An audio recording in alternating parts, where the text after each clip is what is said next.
Hello, beautiful people. My name is Manzi Mbaya, and you are listening to the #1 podcast in the country. Welcome back again to Journey Podcast. It's been a while. Now we have the season 3, and I'm very excited to be here in the Journey space. And today, as you can see, I have somebody in the studio. So it's a brother of mine and an artist that I really respect a lot, and I love his work. And it's been a few years I met him. So I brought him today so you guys can be able to know his journey and also what he's up to. So ladies and gentlemen, Wandulu Timothy, welcome to the studio, bro. Thank you, man.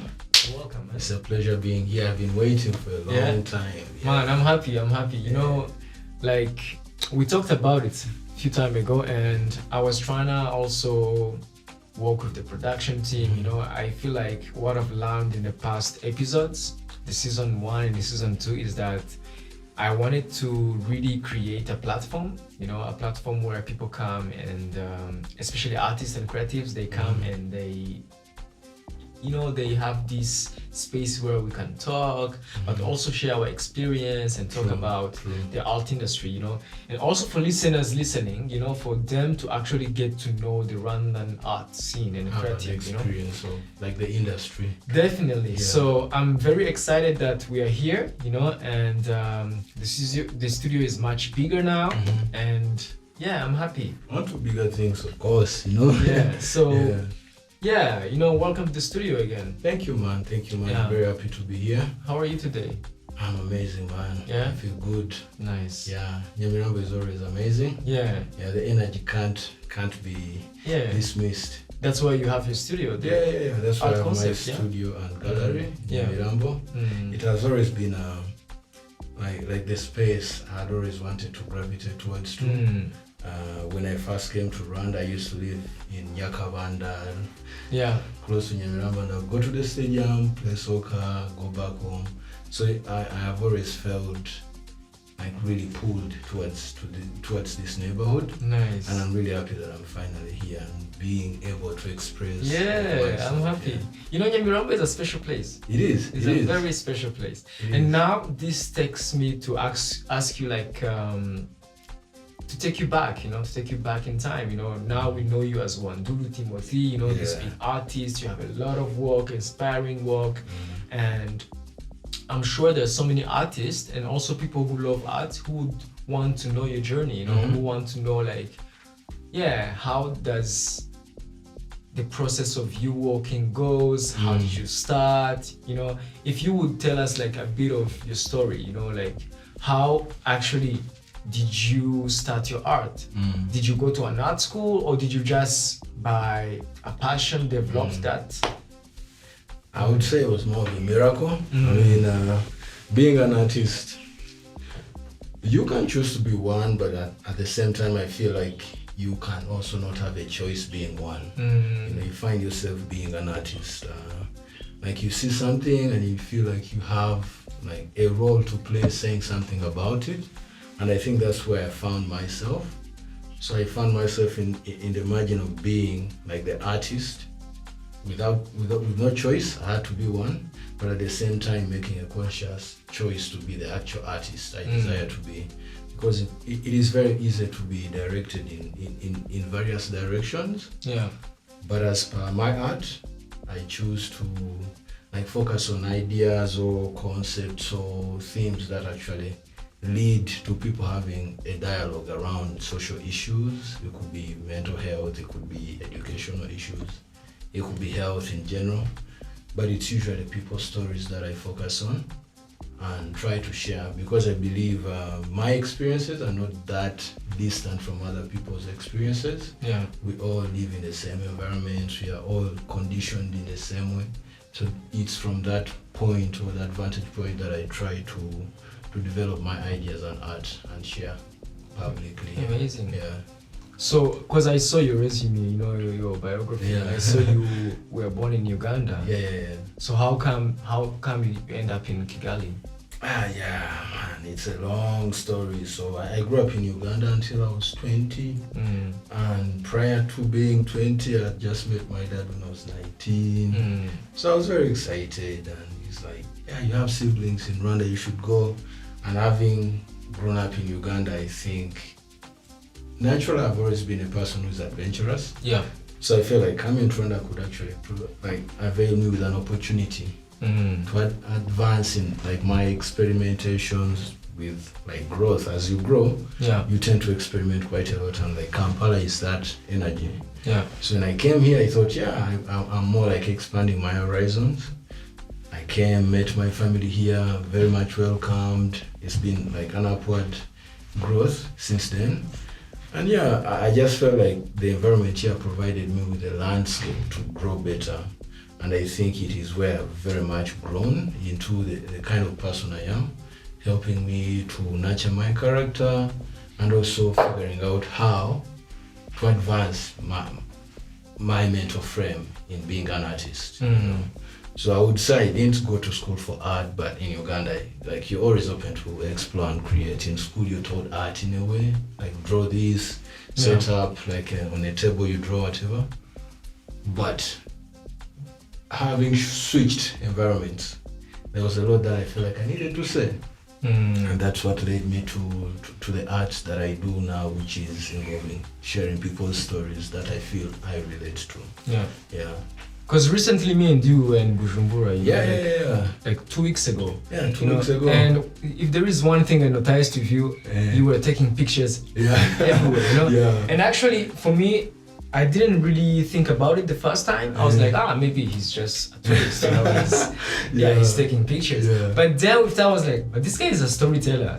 Of course, he's just doing his thing, you know? Yeah, I was really working. It was fun to see. It was fun to see. Me too. I was also, in a way, I would say that I would encourage other artists to take up that practice. Yeah. Like I noticed something about you when you're in Bujumbura, you were like, I have to take this opportunity, set up a workshop, and actually use this opportunity to work, you know? So that's the mind frame I'm always having, and I think it's, for me it was really amazing to experience that with you. I was like, wow, we are both here working, no, definitely, but at the same time we are there to engage with like the people that actually are in the space that encourage us to be in such a very welcoming environment, meeting new artists, exploring new places, seeing different scenes, and ultimately getting inspired. So I think the environments we find ourselves in as artists lead us to thinking of what we develop and share. Yeah. And now it takes me back, actually, I just remembered when I met you, because I remember there was this event at KIST University. Yes. You see this compound? Yeah. And this was like a new innovation way of building, you remember? I remember. And you were doing a mural there, right? Yeah. That's I think that was one of the first times I saw you, because I was like, Wandulu. I heard of you, but then because I always followed many different artists, and then I was like, okay. Then we saw that mural. It was really, really, really dope. Yeah. And I remember there was a lot of people there. What was the event actually? So most of the times I can't really flash back to exactly what is happening. I'm always like fast paced in things that are happening, but I'm always engaged in activities that actually connect several artists. Like if I find myself in an environment where artists are working, regardless of what medium, I'll always figure out how to get involved, either directly or indirectly. So anywhere that I find like something happening and I feel it is something that can inspire me, or if it is something that I can add to, I always try to engage. So the same thing applies to like me going to dance events. Like why would I go there? But it's because I appreciate that practice. In a way it fits into my work. My work is very figurative. You know, your work dancing involves figures. You know? So I'm always in such environments. As long as I feel I can add a positive thing to it. I believe those murals were around, it's usually social issues. I can't pick out like what exactly it was, but it's always around social issues. Talking about that, you know, I feel like being a storyteller is something really special, because you have your own way to see the world, and also you're a traveler also, which also adds another advantage, you know. And really looking at, you know, you move to Rwanda, you're 20 years old, you were already an artist, right? I would say I was doing art. Everybody was calling me an artist, but you know, industries differ. In Uganda, I was more like the artist who can paint anybody's portrait. Everybody's like, can you paint a portrait of mine? And you end up doing that. But my coming to Rwanda, experiencing a different environment, also adjusting to a new landscape, a new culture, meeting different characters, it always pushes you in a space to question certain things. And the more you question certain things, you kind of develop your language on how to express yourself. See.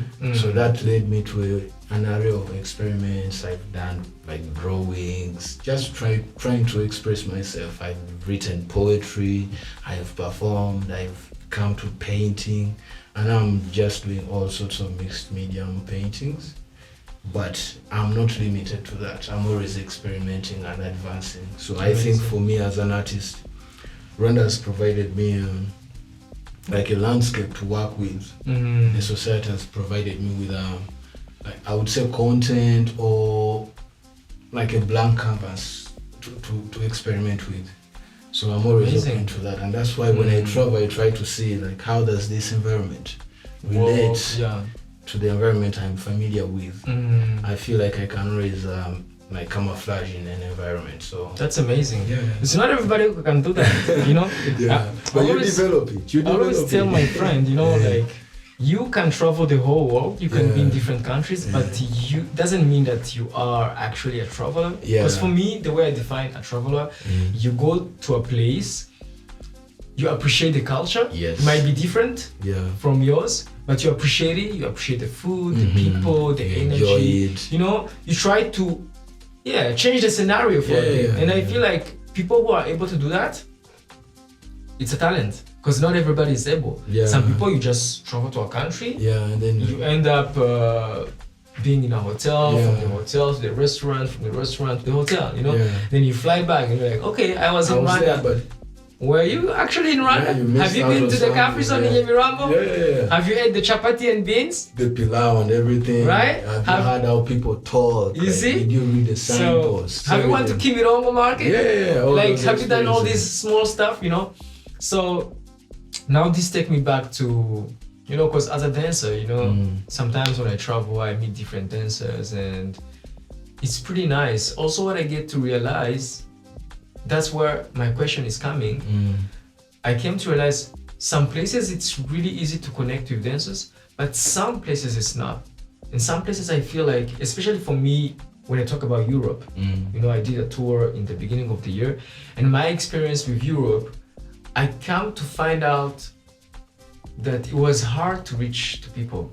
You would connect with people, but then there was this thing from home, Rwanda, I didn't see, you know, home it's very welcoming, people are talking to you, strangers, people don't know you. But then I felt like people were very, very reserved, and it was very hard for me to adjust. Then to a point where I came to realize, actually, people don't expect people to be like you or like people from home. Just if people are reserved, find a way to dive into it. And at the end, actually, I was happy because I came to realize, okay, if people are really reserved, I need to find a way to engage. If I'm doing a tour, I'm going to different cities, then I need to find really a way to connect with these people. To be a creative. So now this brings me to your art, you know, you do photography, fine art, and storytelling behind it. How do you find like our industry? Like, do you feel like it's easy to connect with fellow artists in terms of like either collaborating, or do you still feel like there is a gap when it comes to collaborations? You know, we see always solo exhibitions, or we see a collective of exhibitions. But now I'm talking about, let's say, a work, you know. Maybe painting on the same canvas. Like, I don't think I've seen that. Like, two artists painting on the same canvas. Is that something that is doable, or is just me trying to... I think you're hitting right on a point that is really important.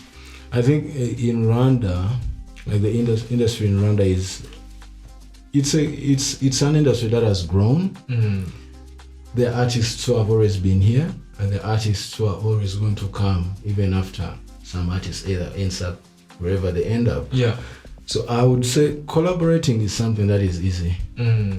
I think it will require somebody to understand the reason as why they are collaborating. Once everybody is on the same page as to why they are collaborating, like what is the intention of you collaborating? Is it for you to sell?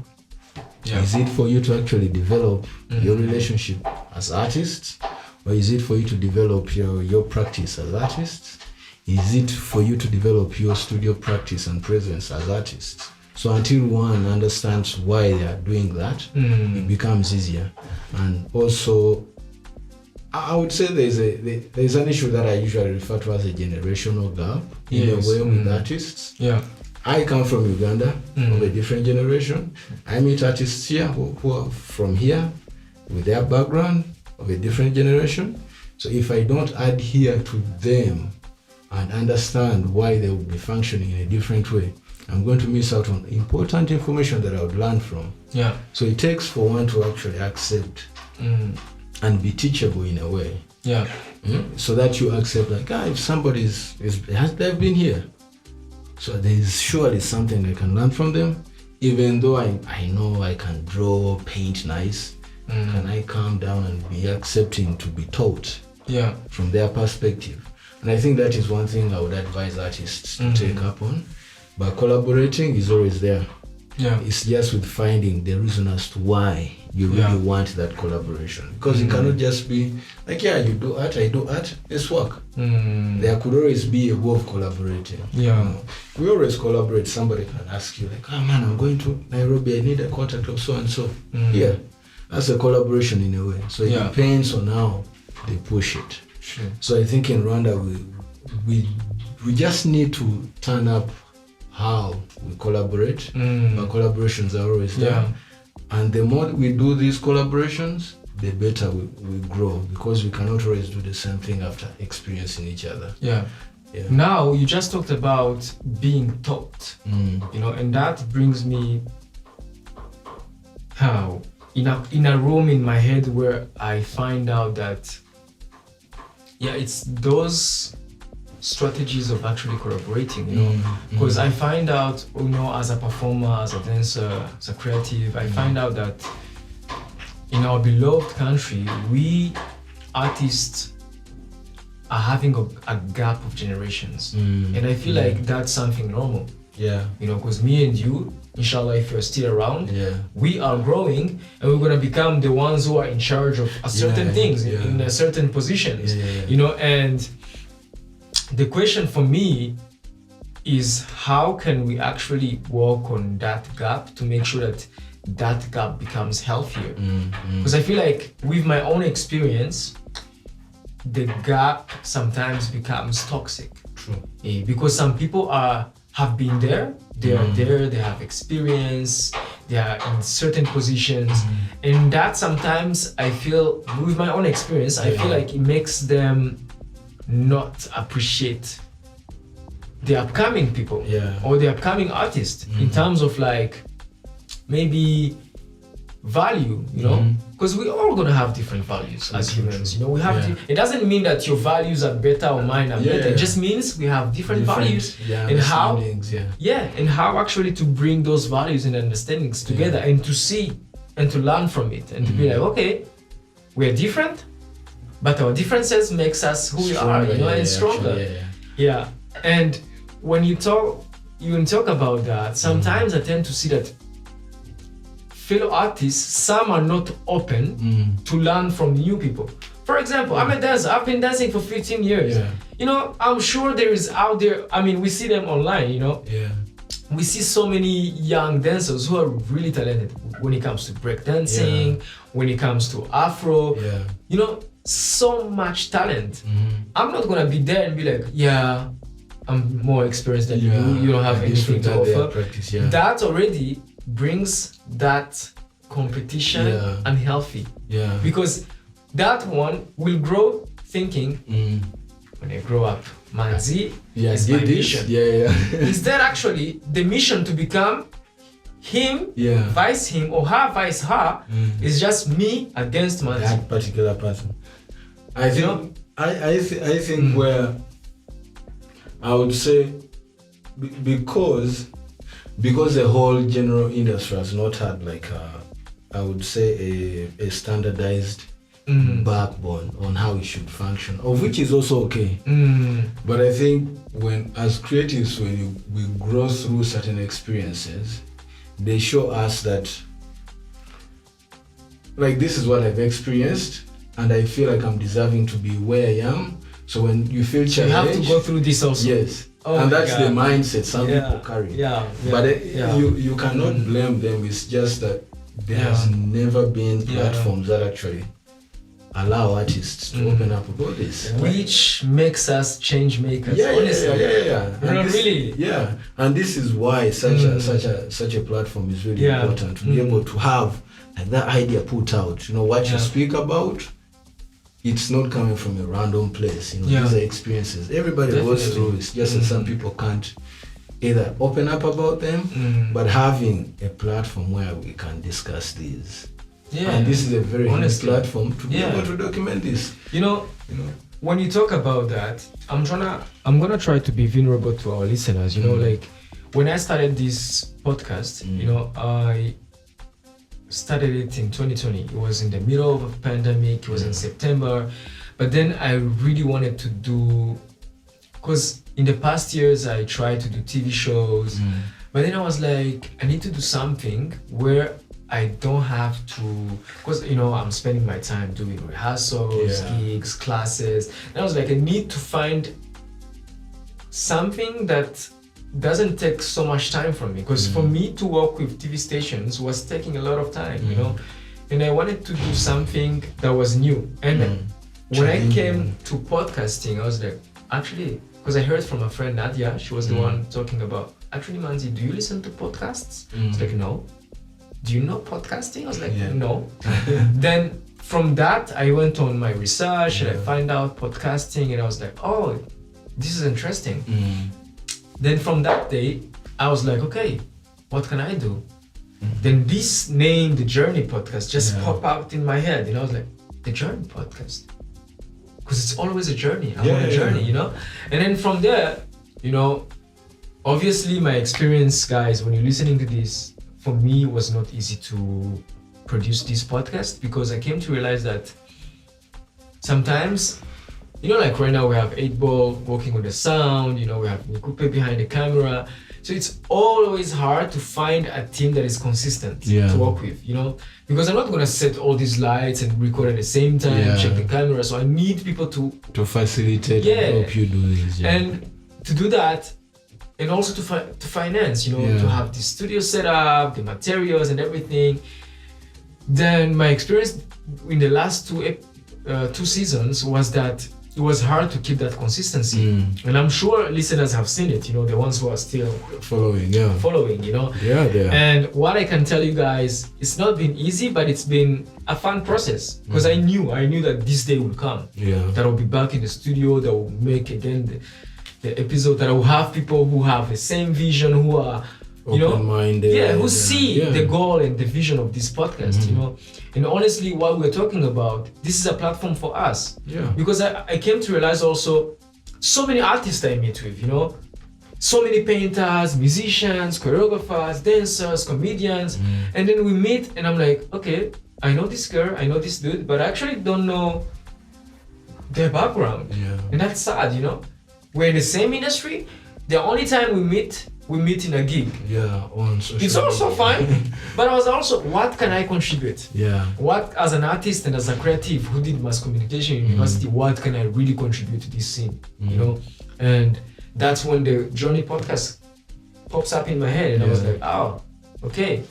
Then this brings us to this time, you know, for us to exchange, but also inspire people listening to us to also try to show them, like, look, as a collective, we can achieve more. And I think it's an important thing for creative to always feel. I wouldn't say feel. To always have a sense of purpose.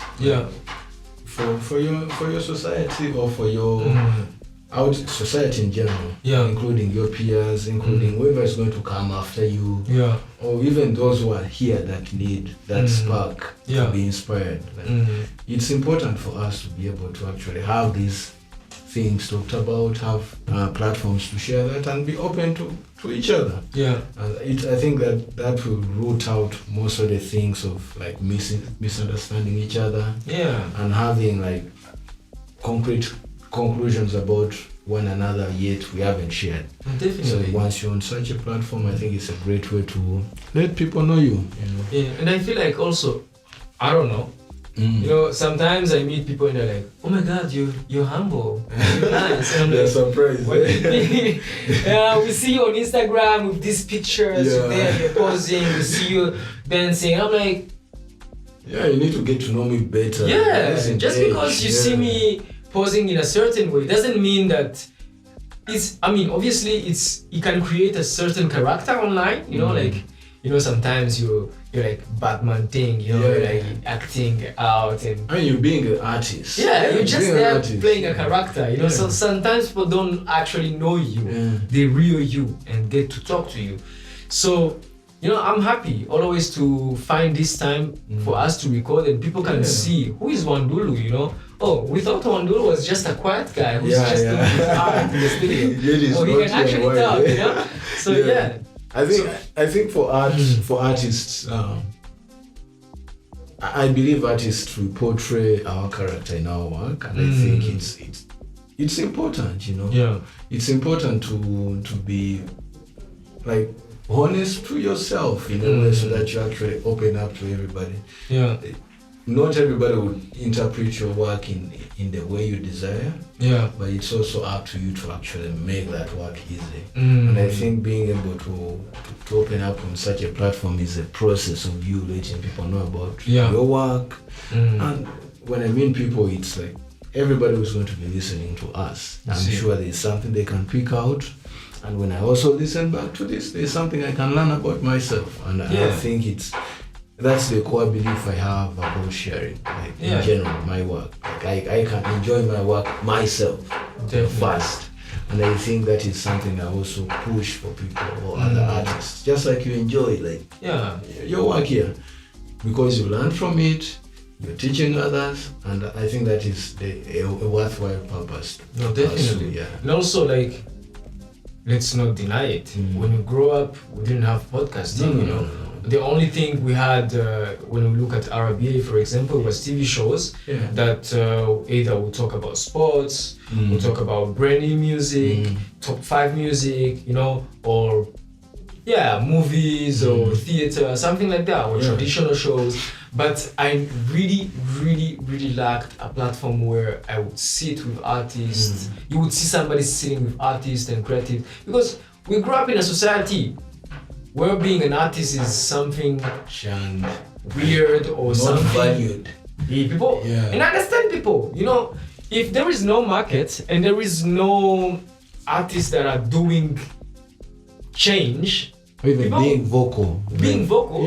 No, there was always people being vocal. Theater being done, you know. When we started with Mashirika, we started with working with Isho. But I felt like this was a platform where it was a platform that was consumed either expats or middle class family, but also not every middle class family who are actually interested into art. And growing up here, I remember growing up and starting to dance, you know, you have my family questioning me, what choice are you taking on? Family.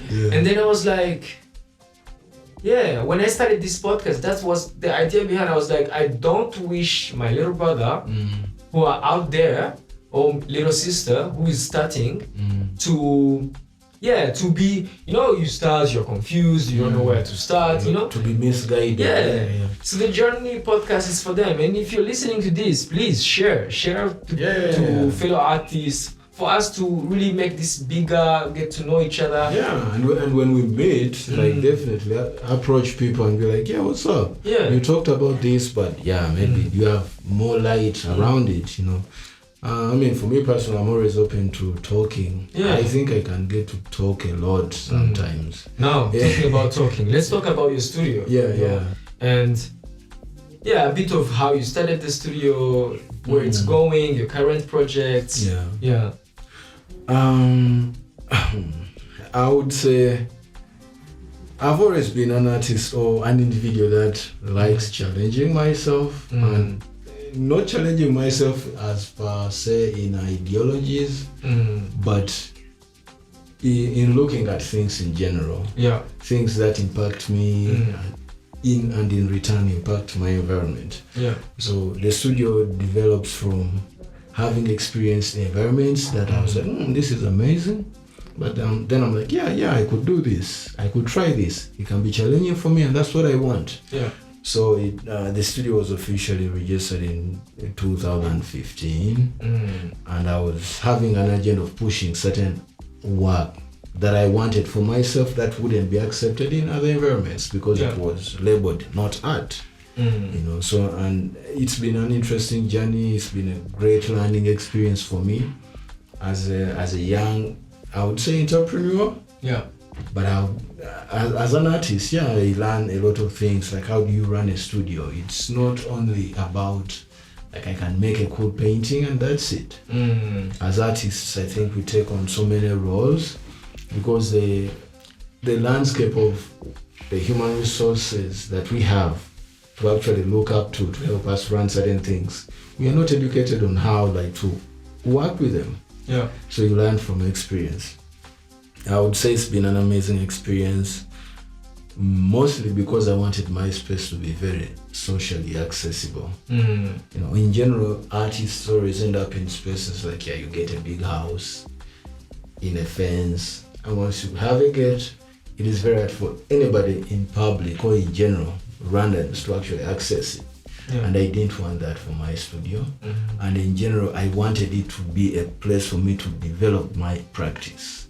Because I realized from previous experiences, you find spaces start and then they close down over, I would say, mismanaged ideas, I would say. And then you find that it breeds a certain kind of animosity amongst artists, which we shouldn't have. Yeah. But I would advise artists to actually develop their studio practice more.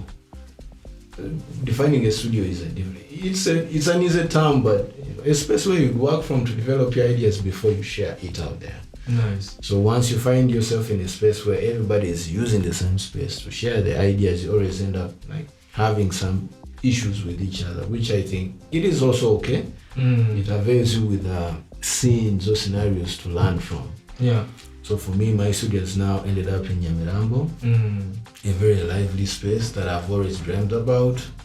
In that particular spot where the gallery is, it took me since 2019. I was looking at that particular shop. 2019, yeah. And I would go look at the shop because I noticed it has like high walls, and I was making large artworks. I was like, this is the perfect space I want. Yeah.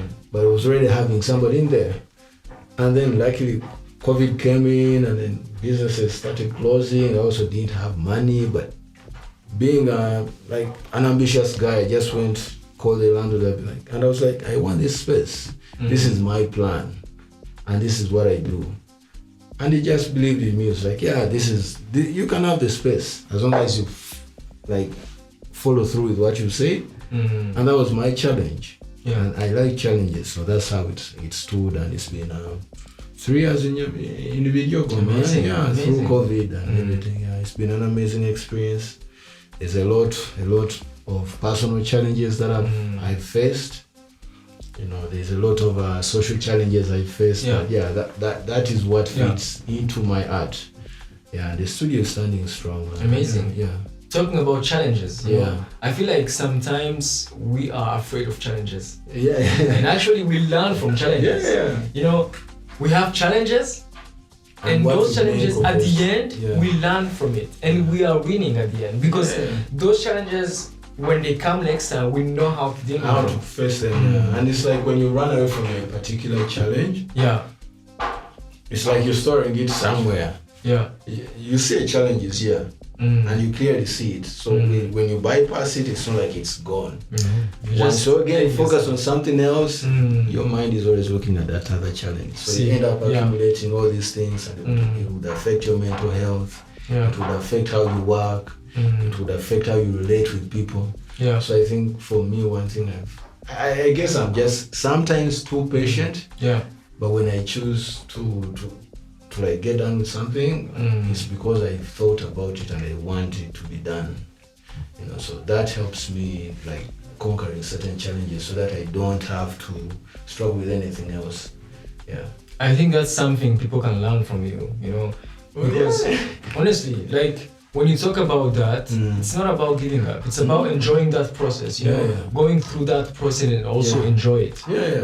Because you can try to be patient, but at the same time, you have to be patient with yourself. Yeah. You know, without you understand certain things. So you're like, I understand this is what this is doing to me.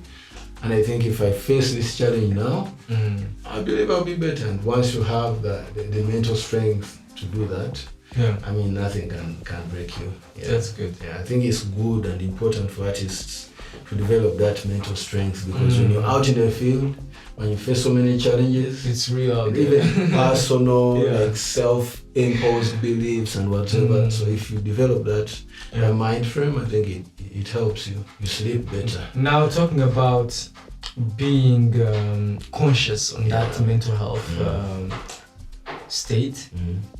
Talking about mental health, you know, I find out any industry, any field you're in, it's very important to take care of that mental state, you know. And I mean, whether we accept it or not, we are growing up, you know.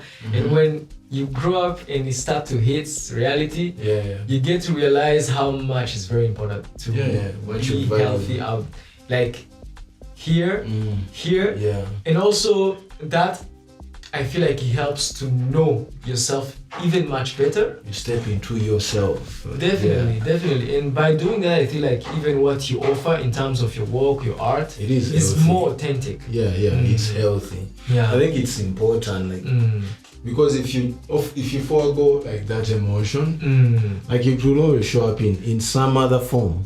You know, in some other way. And I think the moment you don't do that, it impacts everything. It's like a chain.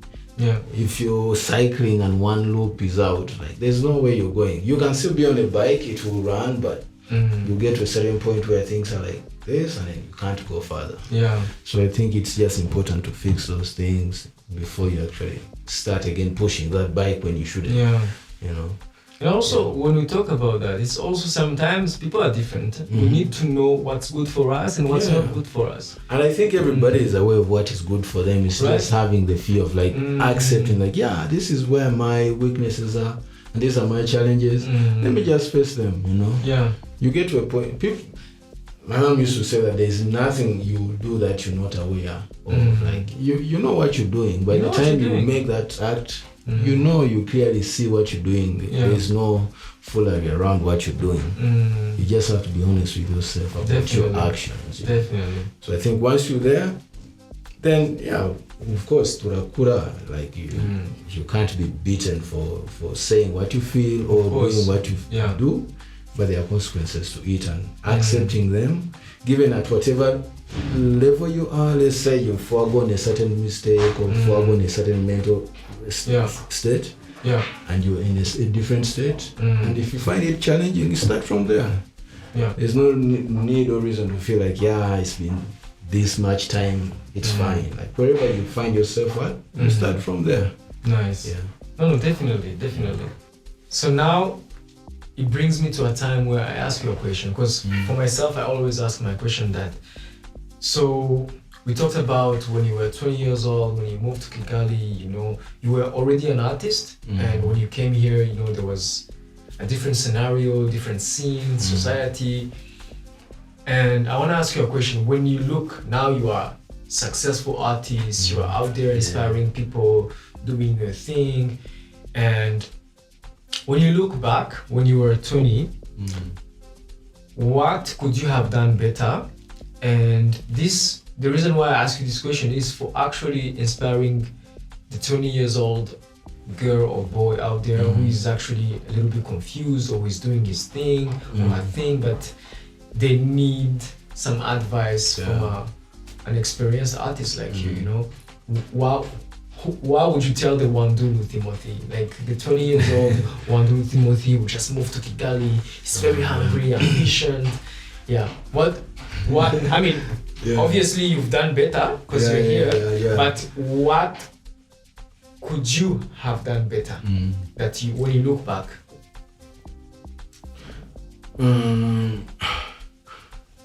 The Wandulu back then was a bit rebellious, man. Yeah, but I wouldn't say that I would have any advice for the Wandulu then, but there's general advice I would give. Yeah. Not to say that I'm like much more enlightened or I have greater perspectives on life. Yeah. But I would say in that time, it's like you're at a point where you do not want to listen to anybody. But I think it's the best time to actually listen to somebody. I think it's a stage where one actually needs more training. It could be in anything. It could be training towards life. Yeah. And if you're lucky that you have somebody in your life that is there to actually tell you, you know, it could be training or even somebody that is more like a friend who can show you like what is like life about.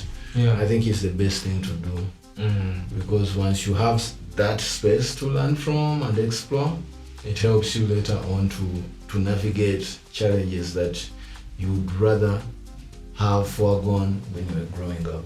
Yeah. So I think the best advice I would always give like a 20-year-old would be to listen, you know.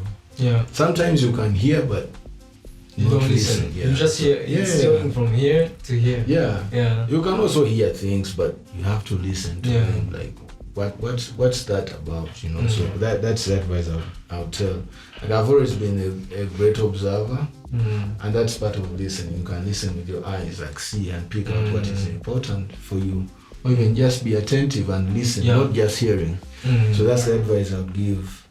Like either it could be either parent, it could be any figure in authority, it could be your peers. Amazing. Yeah, so that's the advice I would give. I mean, and I think it has worked out for me. I've always listened and been observant and figured out how like to navigate certain scenarios and be like, oh, this is what is working out, or this is how this thing is impacting me.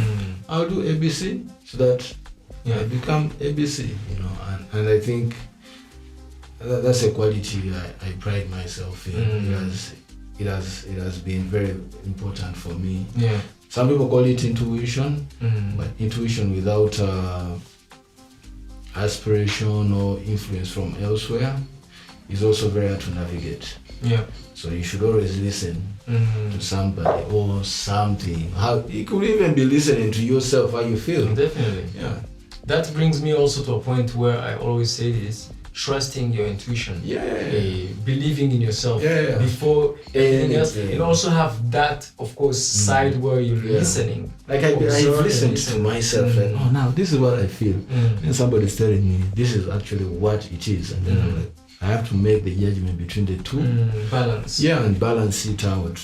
You know, you should have that courage in believing in yourself to balance out any experience. Amazing. Yeah. So that's the advice I'll give to anybody. Just listen. Not just hearing. Listen to yourself and to your environment and how you feel about things, and do not shy away from how you feel. Listen to yourself. Amazing. Most importantly, Yeah.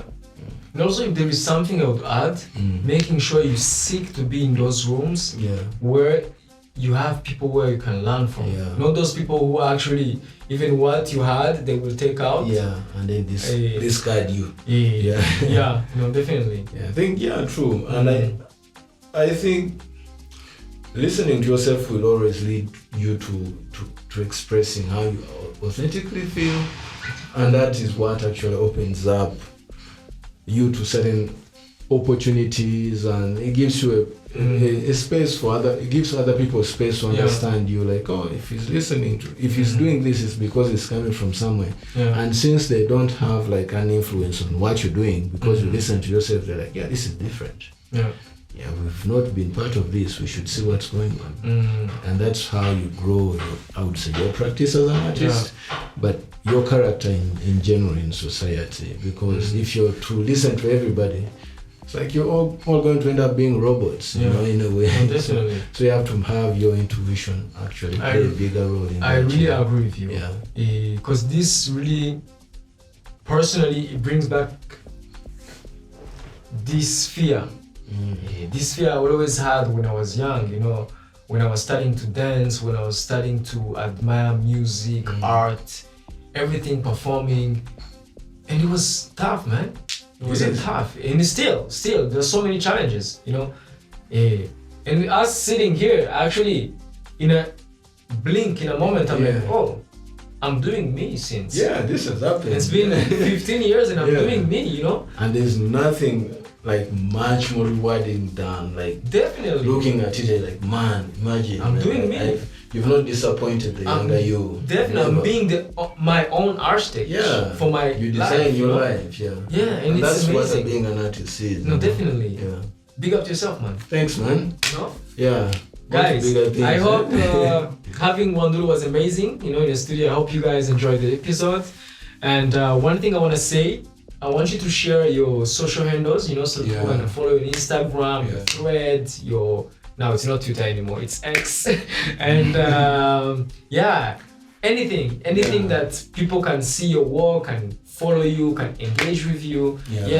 So my Instagram, my personal Instagram handle is Wandulu Timothy, at Wandulu Timothy, and my studio Instagram handle is Concepts Art Studio.